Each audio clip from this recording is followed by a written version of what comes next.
Bismillahirrahmanirrahim. Assalamualaikum warahmatullahi wabarakatuh. Perkenalkan, nama saya Abi Praya Rasendria Atmardani dengan NIM 4211587. Eh, di sini saya akan mempresentasikan terkait final project dari kelompok saya yang berjudul Evaluasi Model Indefinite berbasis Transformer untuk klasifikasi teks media sosial berbahasa Indonesia.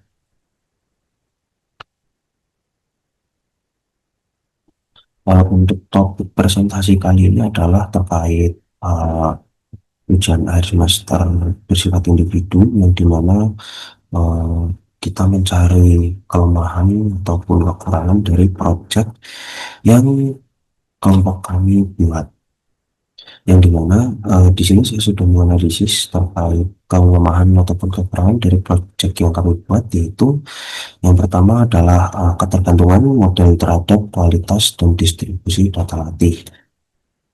Jadi apabila data latih itu tidak seimbang atau bisa dibilang kurang merepresentasikan operasi bahasa di media sosial.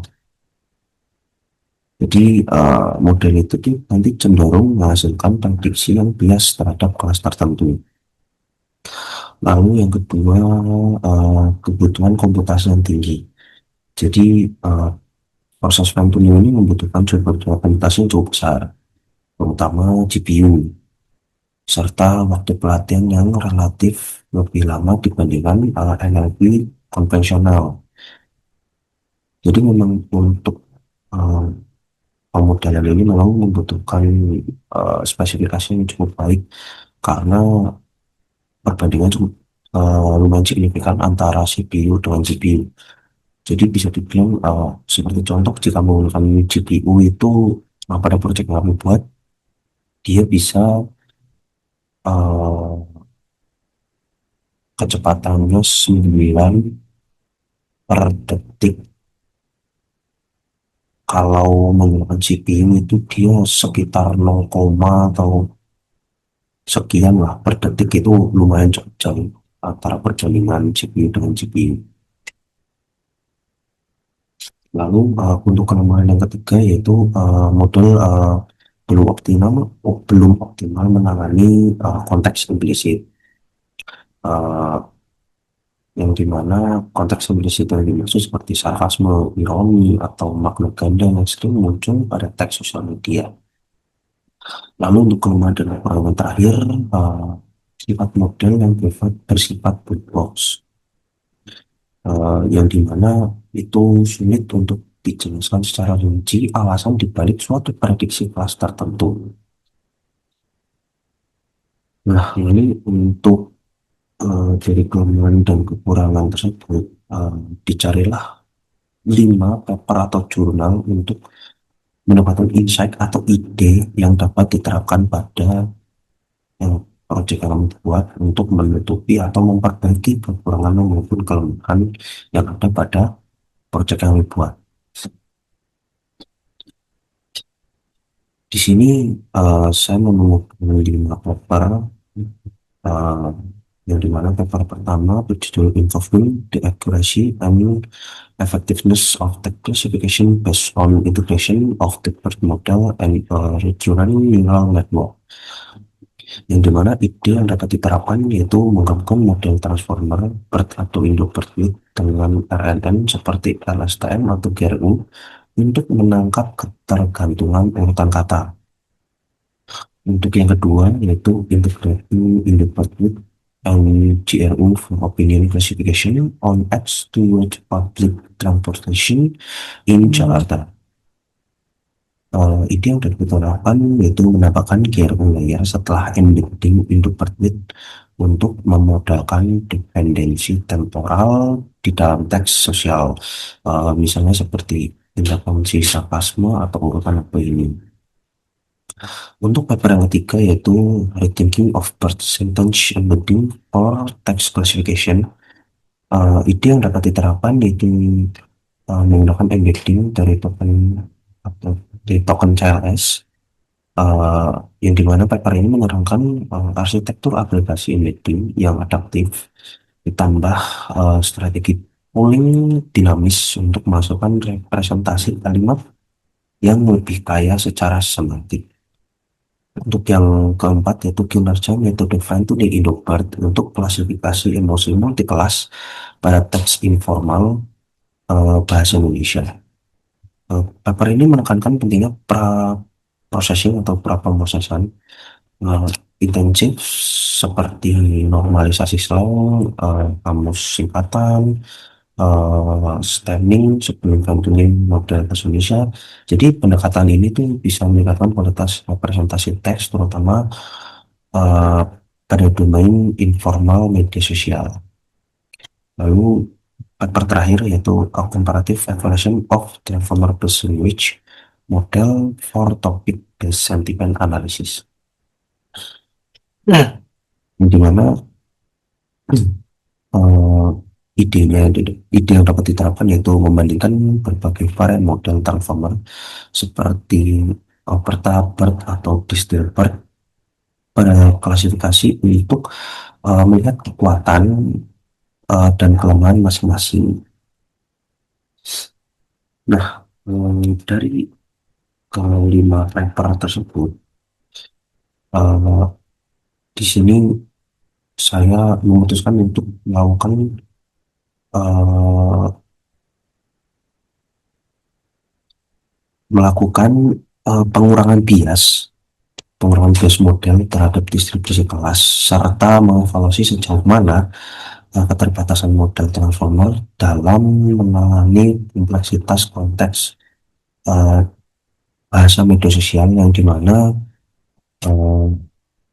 perbaikan ini tuh terinspirasi dari eh, jurnal atau paper eh, dari paper yang ketiga yang dengan judul The Thinking of Persistence Embedding Vortex Classification.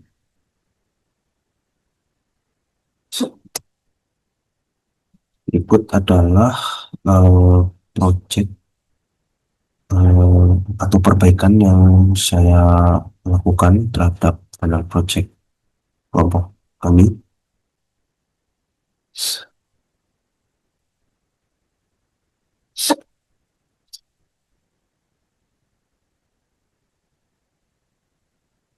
Ini untuk project yang kami buat ini seperti yang sudah dijelaskan pada presentasi sebelumnya. eh, di sini kami menggunakan dua dataset yaitu Indonesian Twitter Hate Speech Claim dan Twitter Indonesia Sarkastik yang dimana dataset tersebut digabungkan dan disamaratakan menjadi tiga pelabelan dengan trend split 20 banding 80. Nah, saya melakukan perbaikan pada blok kode ini yang dimana uh, kode wake trainer ini digunakan untuk mengubah cara model belajar dari kesalahan, bukan untuk mengubah arsitektur model.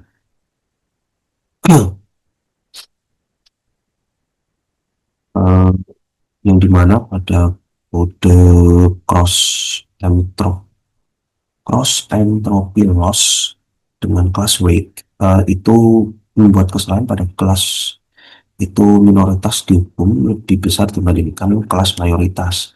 Dengan begitu, model tidak hanya eh, mengejar akurasi secara umum atau secara global, tapi dipaksa lebih bakal terhadap distribusi kelas yang kurang seimbang, di mana pendekatan ini tidak menambah data dan tidak mengubah struktur Indo-Perduit, sehingga memang fokusnya murni hanya untuk pengurangan bias eh, yang diakibatkan oleh ketimpangan kelas.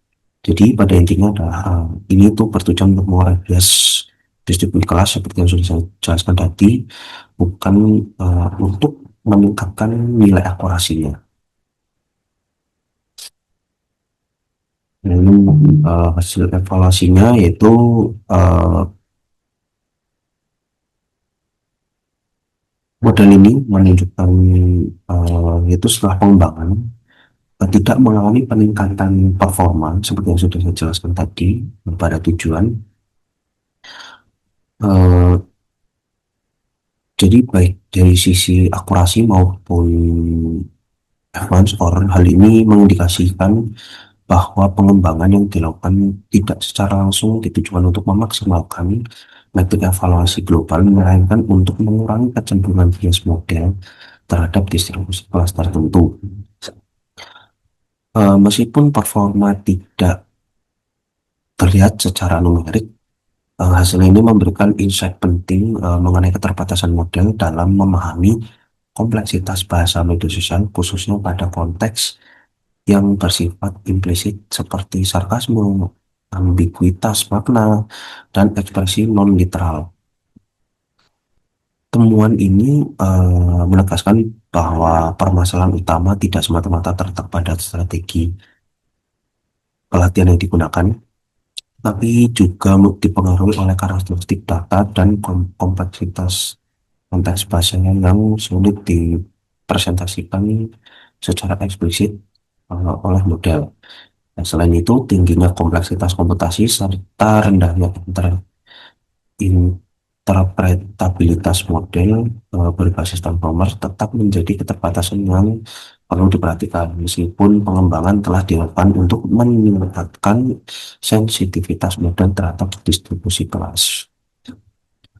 Mungkin sekian presentasi terkait eh, ujian akhir semester yang saya kerjakan. Eh, Mungkin begitu saja, kurang lebihnya saya mohon maaf. Terima kasih. Wassalamualaikum warahmatullahi wabarakatuh.